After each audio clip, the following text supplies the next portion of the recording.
নেতা কর্মী কখনো মাথা নত কোনো মানুষের কাছে করে না, মাথা নত শুধুমাত্র আল্লাহর কাছে, যিনি আমাদের সৃষ্টি করেছেন তার কাছে আমাদের মাথা নত। আবার নতুন করে বক্তব্য শুনি, বাংলাদেশ যেন মৌলবাদের কোনো অবরণ্য না হয়। এটা বলার কারণ কি? এটার বলার কারণ হচ্ছে, যদি ইসলাম প্রতিষ্ঠিত হয়, দেশে শান্তি সম্প্রীতি স্থাপিত হয়, তাহলে তাদের লুট তরাজ দখল চাঁদাবাজ এগুলো বন্ধ হয়ে যায়।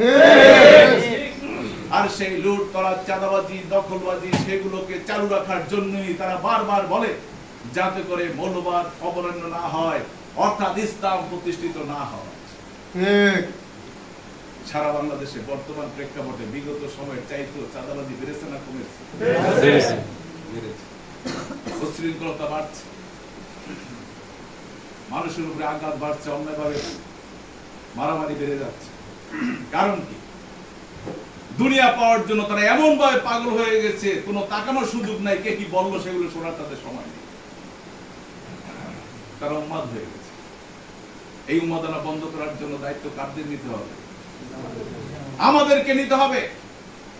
তুমি যতই উন্মাদনা দেখাও, যতই বিশৃঙ্খলা করো, বাংলাদেশের 18 মানুষের সকল মানুষের শান্তি পয়দা করার জন্য, মানুষের ন্যায্য অধিকার প্রতিষ্ঠিত করার জন্য, ইনসাফ কায়েম করার জন্য বাংলাদেশের জামাত ইসলামের এক একজন কর্মী যতক্ষণ পর্যন্ত এই ভূখণ্ডে বেঁচে থাকবে, তখন তোমাদেরকে তা করতে দেওয়া ইনশাআল্লাহ হবে না।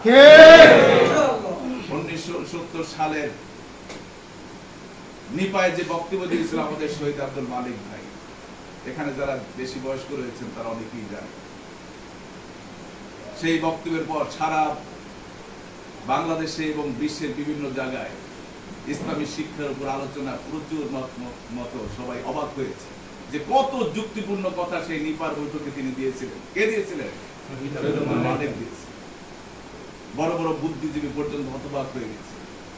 কিন্তু আমরা দেখেছি তখন 12ই আগস্ট বাম এবং যারা রয়েছেন সেকুলার, তারা সহ্য করতে না পেরে আমাদের শহীদ আব্দুল মালিককে কি করেছেন? আঘাত করেছেন। এবং 1970 সালের 15 আগস্ট তিনি শাহাদাত বরণ করেন। সে সময় দায়িত্বশীলরা বলেছিলেন যে এই একজন শহীদ মালিক থেকে সারা বাংলাদেশে হাজার হাজার মালিকের জন্ম হবে ইনশাআল্লাহ। আজকে হয়েছে কি? হয়েছে।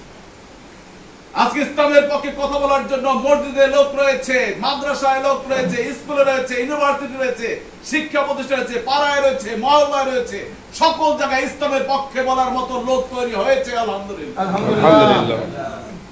এখন বাংলাদেশে মূল জাতীয় সংসদ থেকে কথা বলার লোক আমাদেরকে পাঠাতে হবে। যদি পাঠাতে হয় তাহলে আমাদের কি করতে হবে? আমাদের কাজ হচ্ছে 3টা কাজ। কয়টা কাজ? 3টা কাজ। 1 নম্বর কাজ হচ্ছে আমাদের নিজেদেরকে সঠিক মানে উন্নীত করার জন্য চেষ্টা অব্যাহত রাখা। 2 নম্বর হচ্ছে ইসলামী আন্দোলনের জন্য যতটুকু চাহিদা আমাদের কাছে প্রত্যাশা করেন দায়িত্বশীলগণ, ততটুকু সময় আল্লাহর পথে দান করা। 3 নম্বর হচ্ছে জাতীয় সংসদ নির্বাচনের জন্য যে আমাদের ওয়াদা হচ্ছে, এই ওয়াদার বিষয়ে কিন্তু আমিরে জামাত রোকন সম্মেলনে একটি ঘোষণা দিয়েছিলেন যে গত এককালীন ওয়াদা যত করেছেন অথবা যত 1 মাসের আপনার আয় রয়েছে তার কমপক্ষে 5 গুণ আপনারা কি করবেন? ওয়াদা করবেন। কয় গুণ করবেন? 5 গুণ করবেন। আলহামদুলিল্লাহ। আমাদের জন্য আমি যতগুলো রোকন সমাবেশ করেছি, কোনো কথা নাই, কোনো যুক্তি নাই, শুধু বলেছে 30,000 ছিল 1.5 লাখ, 10,000 ছিল 30,000, 1 লাখ ছিল 5 লাখ, অর্থাৎ যার যে অ্যামাউন্ট ছিল স্বতঃস্ফূর্ত কি করেছেন? বলে দিয়েছে। আর ভরসা কার উপরে করেছেন? আল্লাহর উপরে করেছেন। আপনি অনেক টাকার মালিক, কিন্তু আল্লাহ কবুল না করলে আপনি কি দান করতে পারবেন নাকি? না। আপনি মোটেই আসলে ভালো আয় করতেছেন না, কষ্টে চলছেন, কিন্তু আল্লাহ আপনার কবুল করেছেন। কিভাবে যে আপনার টাকা দেওয়ার ব্যবস্থা আপনি করে দিয়েছেন আল্লাহ রাব্বুল আলামিন আপনাকে, তা কি আপনি কল্পনা করতে পারবেন? পারবেন। এই জন্য 5 গুণ ওয়াদার ব্যাপারে কিন্তু আমাদেরকে কি করা হয়েছে? উৎসাহিত। আপনি যখন একটা কথা বলেছিলেন যদি বাংলাদেশ জামাত ইসলামী হেরে যায় তাহলে বাংলাদেশ হেরে যাবে। কেন বলেছেন জানেন?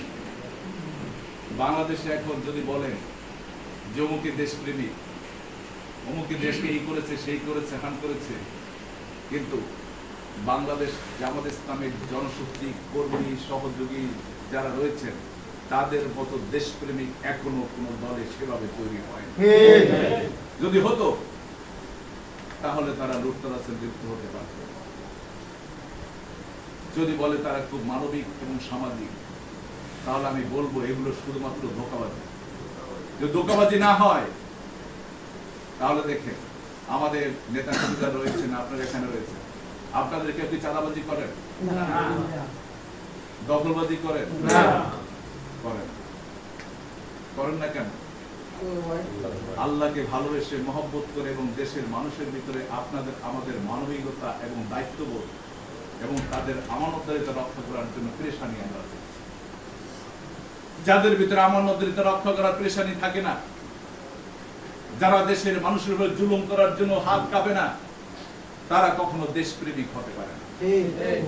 শুধু বক্তব্য দিলে এবং স্ট্যাটাস দিলে কিন্তু দেশপ্রেমিক হওয়া যায় না।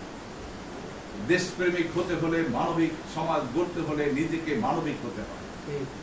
সেই জন্য এটা ইসলামী আন্দোলনের কর্মীরা সেই ছোট্ট থেকেই, যখন থেকে ইসলামের সাথে সম্পৃক্ত হয়, ইসলামী আন্দোলনের সাথে সম্পৃক্ত হয়, তখন থেকেই তারা সেভাবে নিজেদেরকে গড়ে তোলে এবং তাদের পরিবার সহ সকলেই একটি মানবিক পরিবার এবং মানবিক পরিবার থেকে মানবিক সমাজ গঠনে তারা চেষ্টা করে।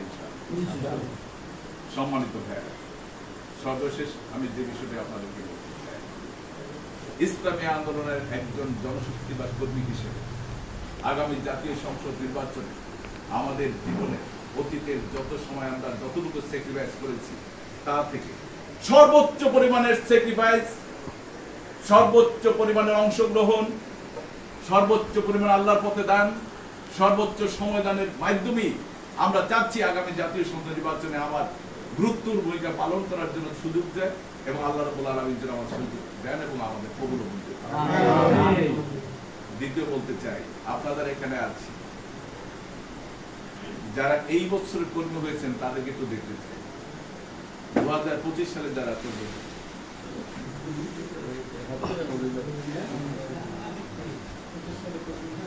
ঠিক আছে, বাকি সবাই অনেক আগেই কর্মী হয়েছে, ঠিক না?